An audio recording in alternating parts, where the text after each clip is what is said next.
Diqqat, ogoh bo'ling. O'zbekistonda 18-may kunidan 21-maygacha kutilayotgan ob-havo prognozlari e'lon qilindi. Hamma tezda xabardor bo'lsin. Assalomu alaykum aziz tomoshabinlar, kanalimizga xush kelibsiz. Ushbu ma'lumotimiz boshqalarga ham tezda yetib borishligi uchun like va obuna bo'lish tugmachalarini bosib qo'yishlikni unutmang. Siz bu orqali bizni kichik mehnatimizni qadrlagan bo'lasiz. Barchangizga kattakon rahmat.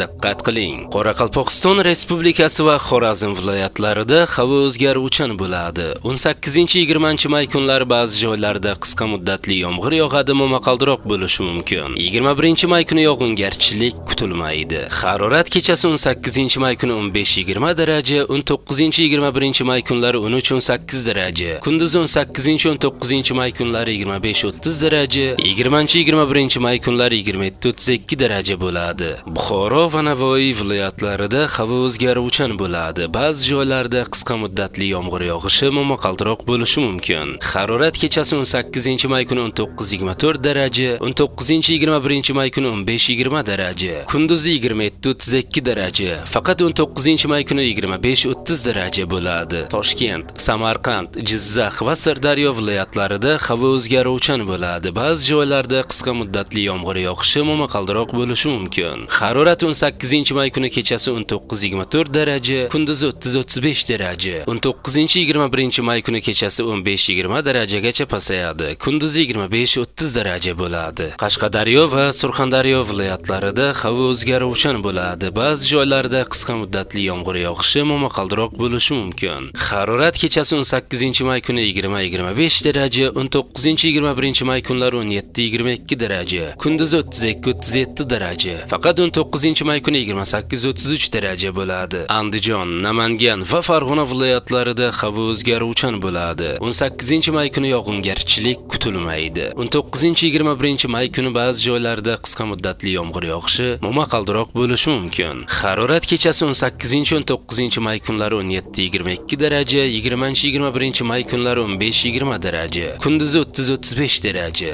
faqat 19-may kuni 27-32 daraja bo'ladi. Respublikaning tog' oldi va tog'li hududlarida esa havo o'zgaruvchan bo'ladi. Ayrim joylarda vaqti bilan qisqa muddatli yomg'ir yog'ishi, momaqaldiroq bo'lishi mumkin. Harorat 18-may kuni kechasi 12-7 daraja, kunduzi 20-25 daraja, 19-21-may kunlari kechasi 8-13 daraja, kunduzi 19-may kuni 15-20 daraja, 20-21-may kunlari 18-23 daraja bo'ladi, deyiladi xabarda. Azizlar, kanalimiz bundan-da tezroq rivojlanishi uchun iltimos like va obuna bo'lish tugmachalarini bosib qo'yishlikni unutmang.